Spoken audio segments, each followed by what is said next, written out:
I was born on Christmas Day, so yeah. When I was young, like when I first noticed, when I first became fascinated by music, it was like the Madonna, Cyndi Lauper era. And I thought that, I remember thinking that how could people even write songs, because hadn't all the songs already been written? I didn't understand like how songs were made and created, but from even that young age, I like totally idolized Madonna, and there was something magnetic to me about, I don't know, just being able to be known. So I would say from a really young age, the desire was in me to I don't know, I was just attracted to that. But if you want to come see me afterwards so you can know how to spell my name, you can Google me. And I have heard that it is fun to Google me. I know from personal experience that I do like to Google myself. The wide world of interwebs. They do funny things.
We need to stop looking at things as negative or positive and just look at things as being what they are. Things are happening, and if you watch how they happen, it always turns out for your highest good. Always. The universe is always conspiring in your favor. Always. No matter what it looks like. So, I mean, my parents divorced when I was 3. My dad was an alcoholic. I didn't see my mom. I grew up with my dad. We moved away to Alaska. I felt neglected. I felt unappreciated. And that someone might look at as a negative. Like, you know, I'm not saying that I wasn't loved or that I wasn't, you know, taken care of. But something in me was born out of my family that created a strong desire for attention. I am just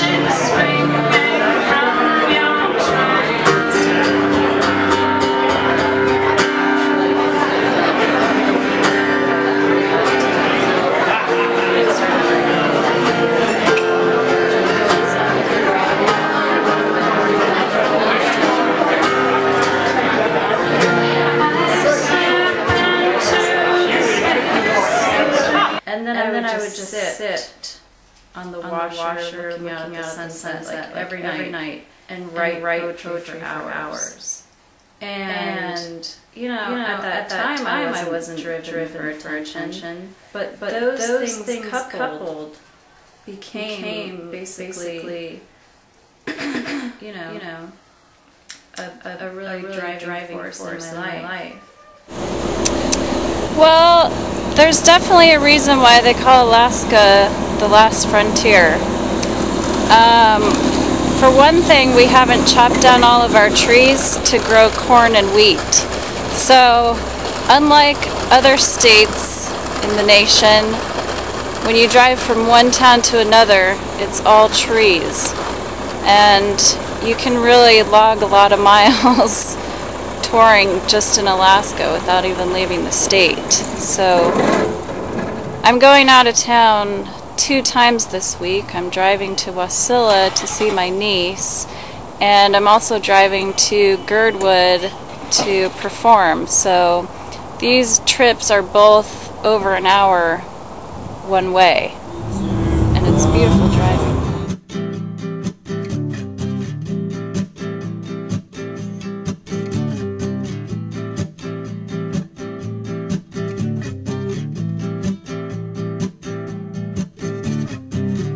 I'm thinking about the weather, and I'm thinking about the way she loved me.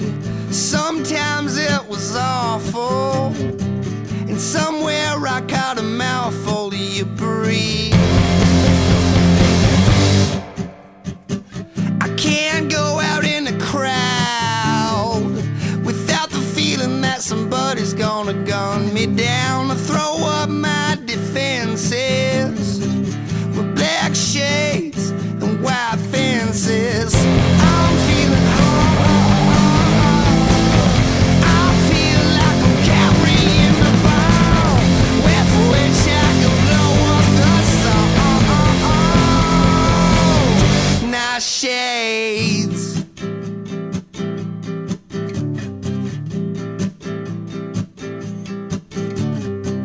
And moondogs on a long leash, and Hesbarker's gonna disturb the peace. I'm out late again in solo, liquored up 'cause in 20 days I go pro. Girl, get up! Hey, hit a man, get up! Good, solve some problems. What? Pharaoh! Pharaoh! Pharaoh! We're here!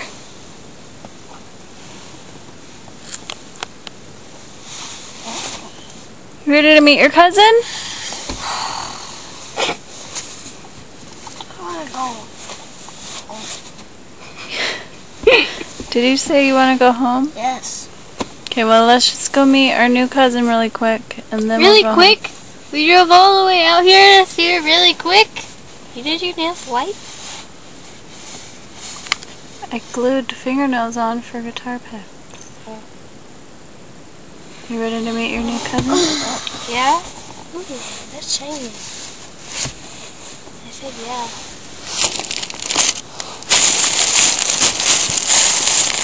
Every new mom needs diapers.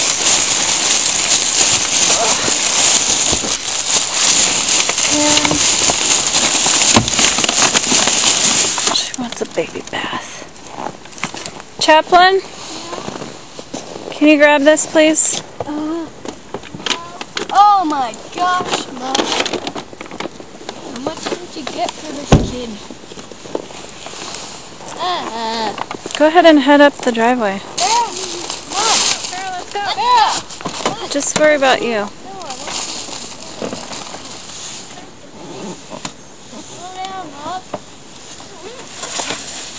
Needs my cars. Stop. Just shut your door and follow Chaplain. Go.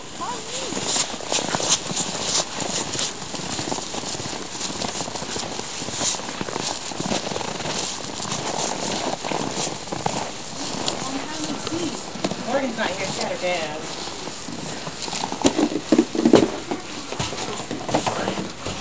Hello. I got a powder over here. Come on, they got video games. Royce is playing a video game. Come on, she's got her door wide open. Let's go. It's cold and his little kid. Look. NB. Look at the baby. Okay, shut the door. Royce. I needed a bathtub. That is like the perfect thing. It's like you read my mind. Do you not remember that you told me? Oh, did I? That's funny. I do remember now. See that baby? Looks like little Molly's dreaming. Oi. Is that cool? That right? You like cameras? That right? That right? Yeah, that's Molly. Oh, cutie patootie. Oh. Are you trying to have a nice dream? Pharaoh, why don't you come over and say hi? I'll tickle you. Tickle monster's coming. Pharaoh, I got a tiny little baby over here. And I got some hands and they're red to it. My phone's ringing. Oh, you went over to him. Royce wants to play with you. Pharaoh. Here, hold this. I'm gonna...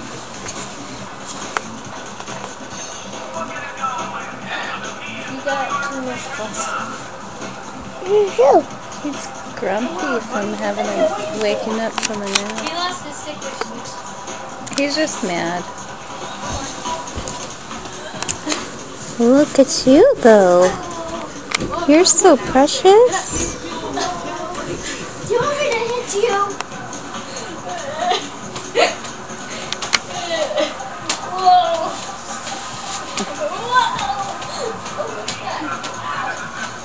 Pharaoh, you need to take your boots off. Oh. Don't drag him onto the carpet, please.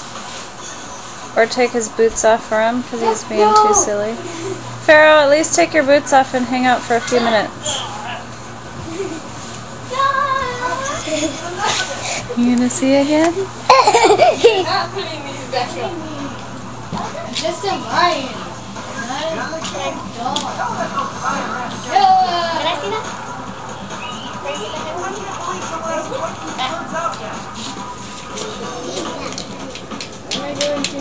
Okay, enough this.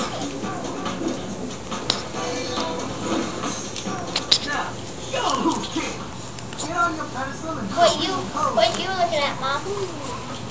She's so little.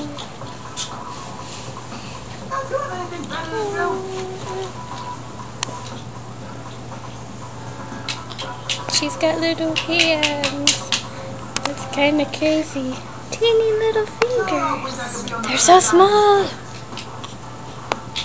Oh, she's got a grip. Oh, yeah, that's a good grip. Oh, yeah, that's a good grip. Okay.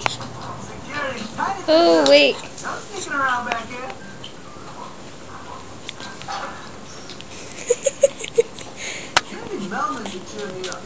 No matter how bad I think things are, they always somehow worse for him. Hey, what's wrong? Is it contagious? What's wrong?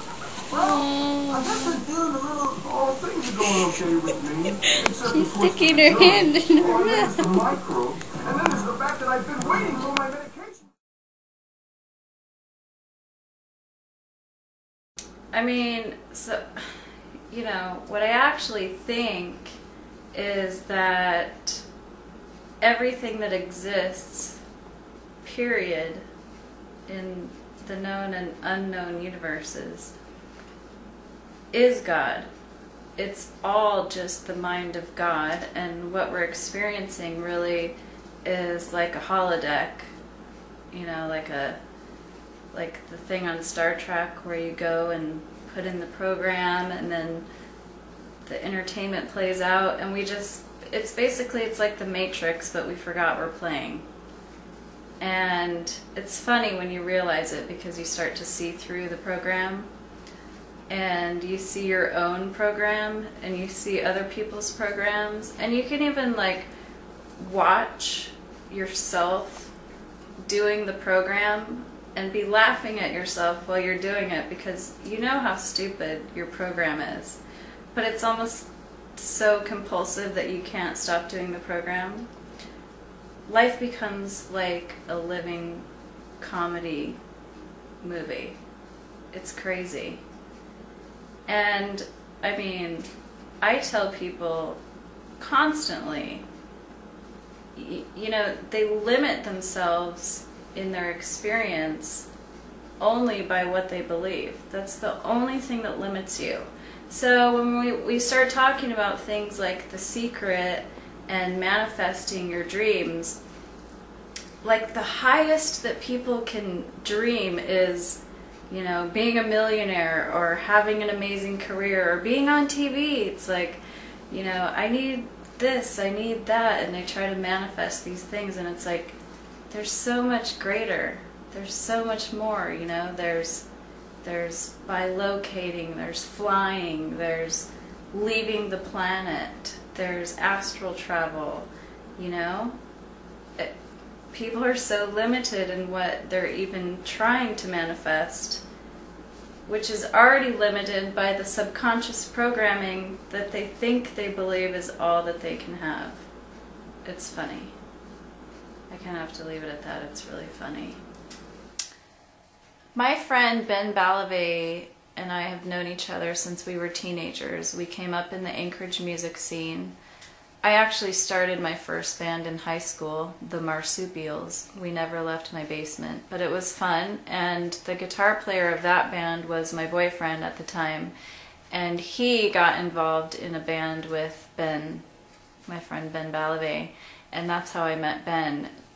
So at that time, I became a big fan of Ben's music, and, you know, we hung out in the same crowds and we did, you know, parties and stuff together, but later on, I kind of backed off the music scene a little bit when I had my kids. You know, I pulled it back in. I just didn't have the time to be gigging and stuff all the time, or have a band and bandmates and all that. I would still do shows once in a while as a solo artist, but recently Ben had left for a while and just came back, and now he's really hitting the music hard, booking gigs all the time, and in the past couple months he's called me like 3 times to cover a slot where he double booked himself, so he needed an opening act so that he could, you know, do the first show and then make the tail end of the second show. So this weekend we'll be doing that again.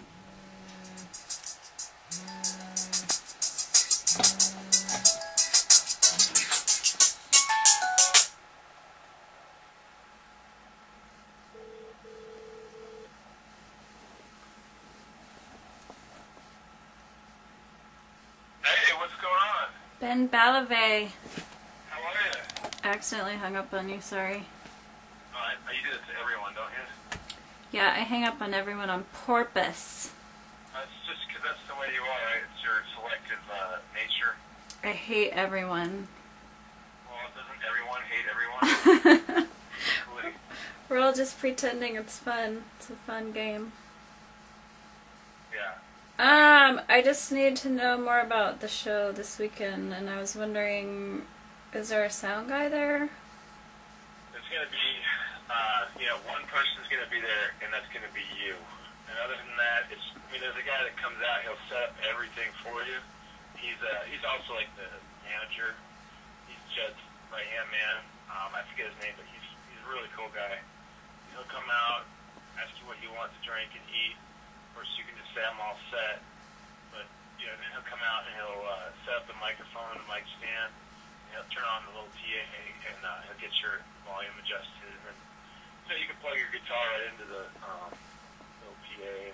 Okay, do I need to bring a cord? If you need a cord, I got one for you. I mean, there's a I'll drop one by if you want. I got one. I was just wondering because I sold everything with my PA last year, but No, you know what? I'll just drop them by. I'm going out. I'm hosting an open mic at tonight at Taproot. Oh, you are? Yeah. I have the kids. Are you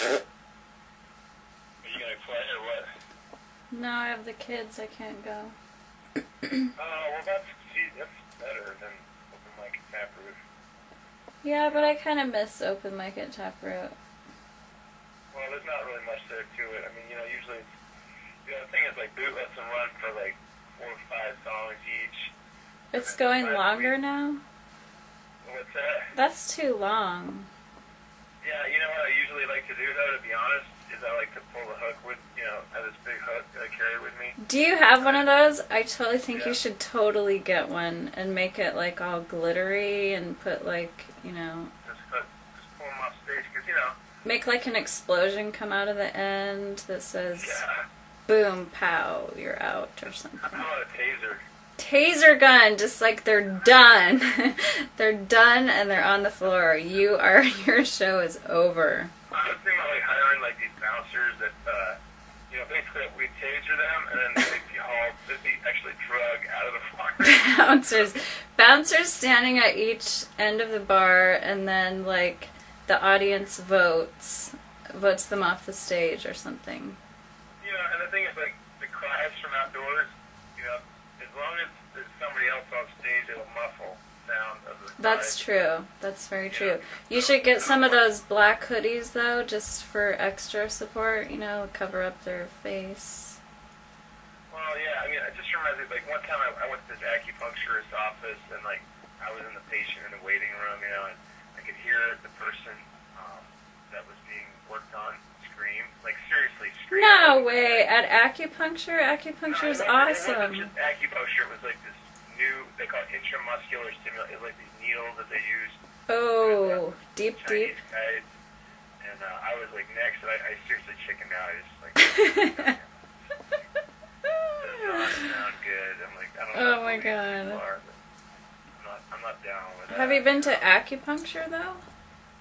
Oh, yeah. I mean, I had this deal where I was like, I would, do these, research in order to get free acupuncture. It was an exchange I did with a local acupuncture.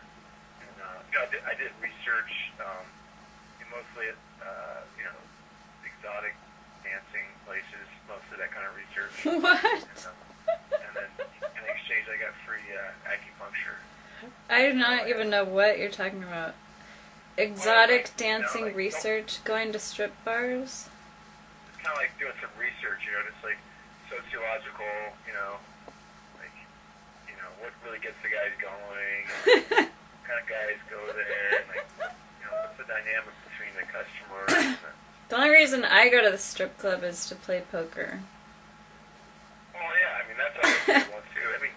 I mean, it doesn't hurt that there's pretty girls dancing, but I go there for the beer, and the food's always great too. So they always have the best food at the strip clubs. I mean, especially in Alaska, man. Most of my nutritional. The deep fryer is always on. It's kind of like, it's just fun to go there. You know what I mean? It's just, every once in a while I look up to the stage and see what's going on up there, and it just seems like see a vagina spread wide open. It's sort of like being a gynecologist, all of a sudden. All of a sudden, I feel like I'm a gynecologist. And that's the thing. It's like, so the and that's what you're paying for, is the feeling of being a gynecologist. It was pleasurable. It was pleasurable to do the study because, I know what the chicken wings are. It was pleasurable after the study when you left, you mean? Well, ultimately, like, those places are, they're allowed in our society for a reason. I mean, there's an outlet there. There's some sort of catharsis going on, where our culture is not really quite sure what to do with sex. Yeah. So well, yeah, I mean, there's always a market for vagina and boobies. That's something that you just can't put a price tag on it. You just can't. Well, you can, but it's done. If you're smart, you do. It's sort of a problem, I think. It's like one of those things where, everything else you can put on the Price is Right, but, that, I think, it's going to be maybe another decade or so before we put exotic dancers on the Price is Right.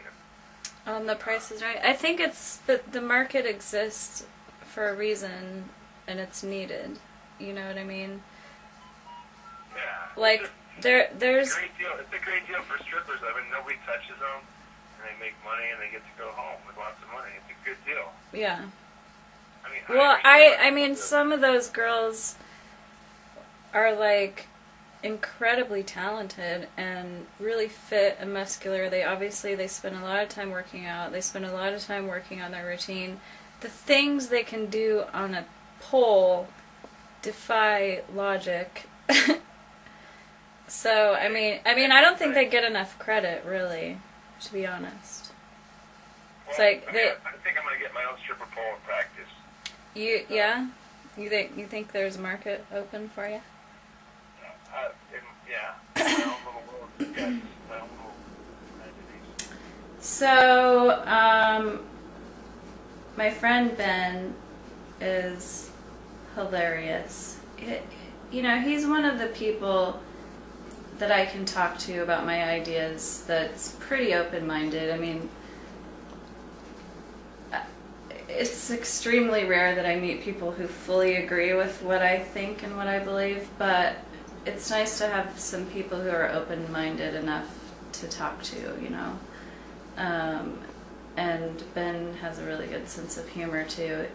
I really think of him like a brother. We've known each other so long, and I see,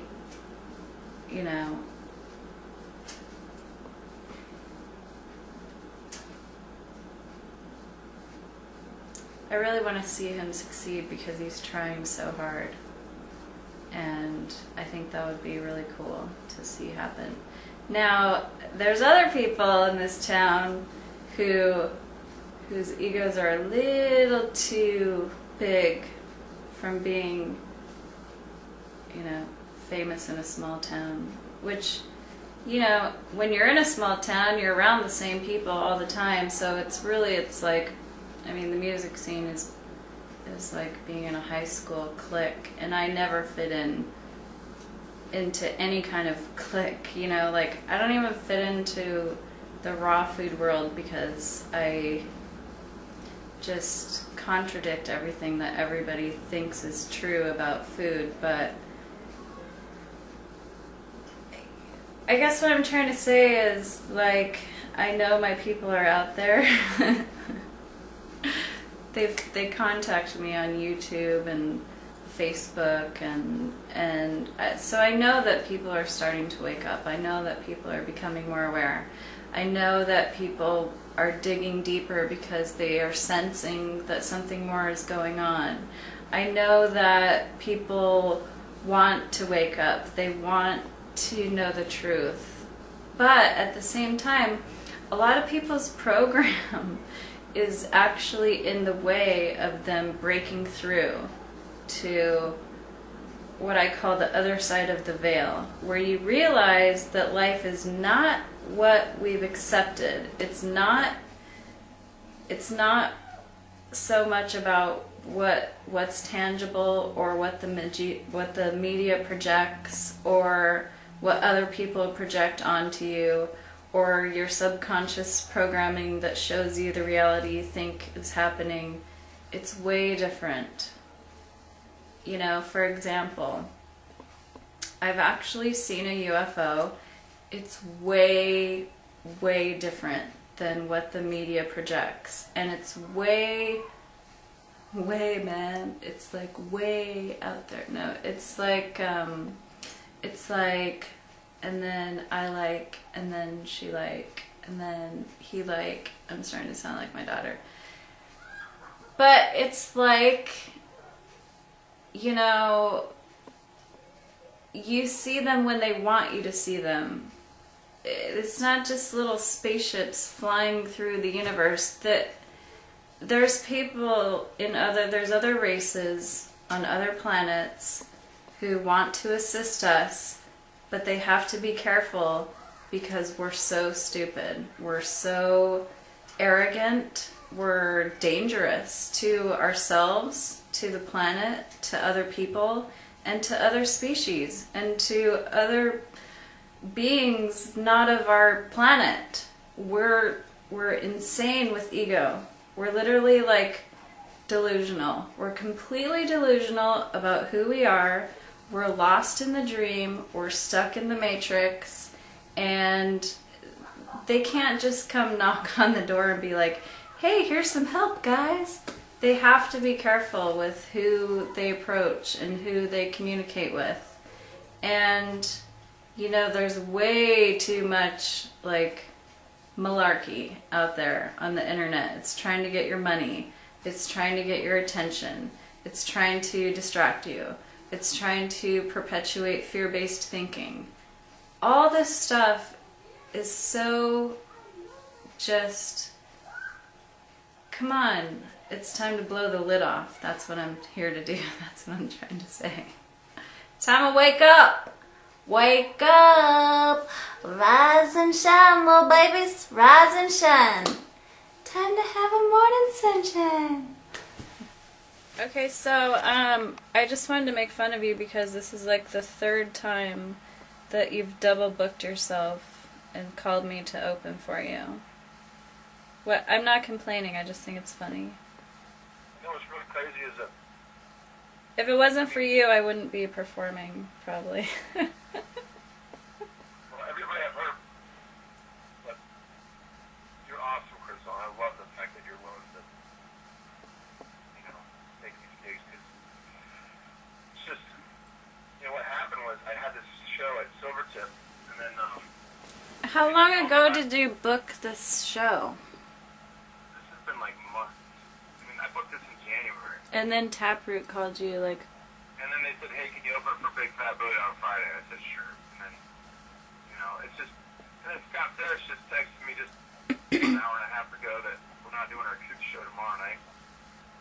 And, What was that supposed to be?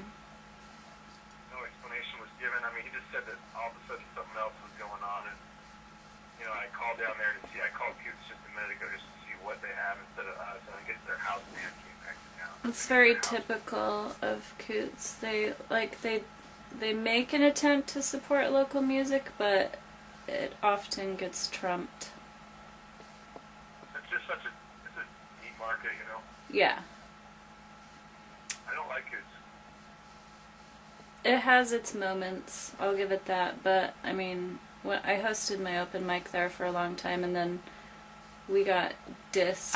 It's not that I like or dislike performing, it's just, it's actually a lot more work than people think. You know, we have to put a lot of time in practicing.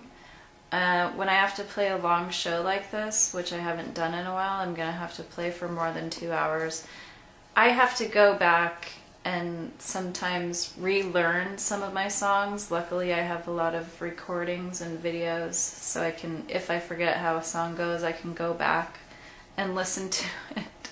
But I mean, you know, I've written a lot of songs in my life, so when I need to pull out a 2 or 3 hour show, I've really got to go back in the file to some of my old songs.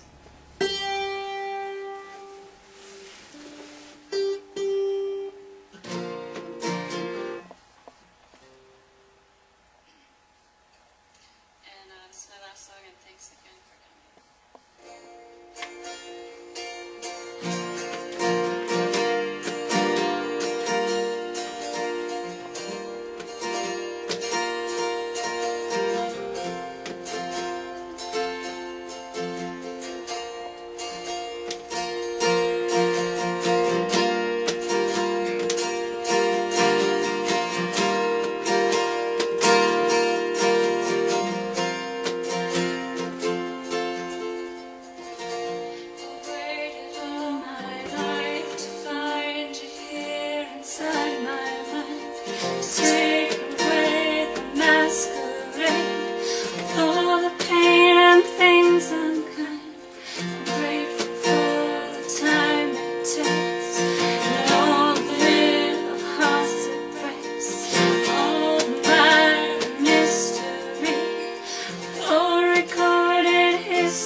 started writing lyrics with a band by, this is how it happened. I was in a sophomore, no, I was a junior in high school, and my sister was telling me about this guy who played guitar every day by the lunchroom, and I think I can't really remember if I was like wanting to start a band or if I just kind of knew that I needed to meet someone who could write music. I can't remember if it was her idea or if just her talking about it gave me the idea, but I just knew, like, I have to go meet that guy who plays guitar and we need to start a band. And that's what I did. I went to where she said he was every day at lunch, and I met him and we started a band.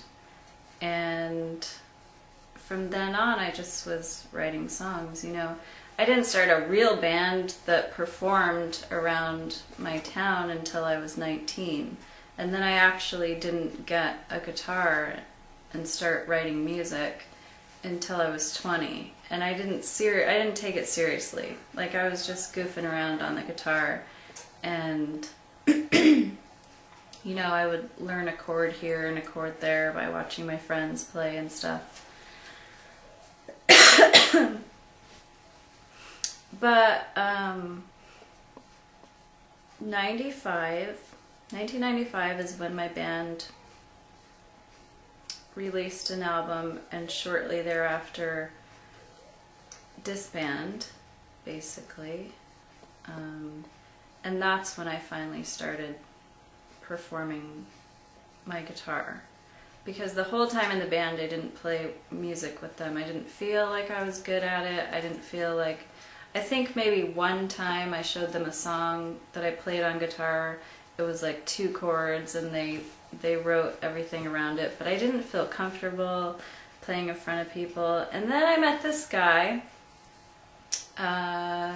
He started coming into a restaurant where I worked, and I was booking the bands and managing this small little restaurant.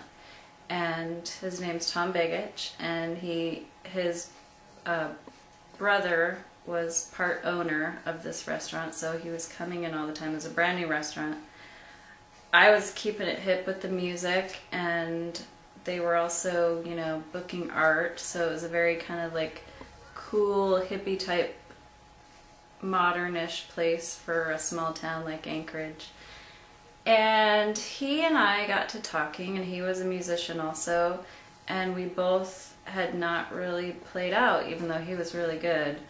And we decided to play a show together because I was booking the bands there, so I booked him and it went really good. And since then I've been performing solo.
I think that we all are guided to do what we need to do by, you know, little winks and nods and signs and guideposts and, you know, people that come into our lives.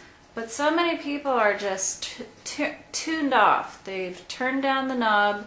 They don't pay attention to their intuition. They pay attention to the brain, which is basically the ego, the monkey mind, constantly chattering. And we're under this illusion of glamour. I call it glamour. Glamour is a term that David Hawkins used to define this thing that the media creates that gives us this illusion that, you know, like just for example, the glossy people in the magazine, like that life really exists. And so we get under these illusions that we need things. The media tells us we need a bigger house, we need a better car, we need a certain kind of career, etc., etc. These are the illusions of glamour that we're motivated by, instead of getting back to our roots, getting our feet on the ground, getting our hands in the dirt, getting the sun on our face, you know, being in congruence with nature. So I guess it all kind of ties into my spiritual thinking, and the way that I think spiritually is basically what my music has evolved into. So I feel that as a songwriting musician, it's my job to help people wake up. And by wake up, I mean, you know, we're walking around, and myself included, a lot of the time like zombies. I honestly feel like about 90% of the time, I honestly feel like I'm walking around in zombie land. So when people talk about the zombie apocalypse, they joke about it. It's real. It's really happening. It's because people are not aware. They're not using their intuition. They're filling their bodies with garbage. They're not connected to their higher self. They're not connected to the guidance. They've lost touch.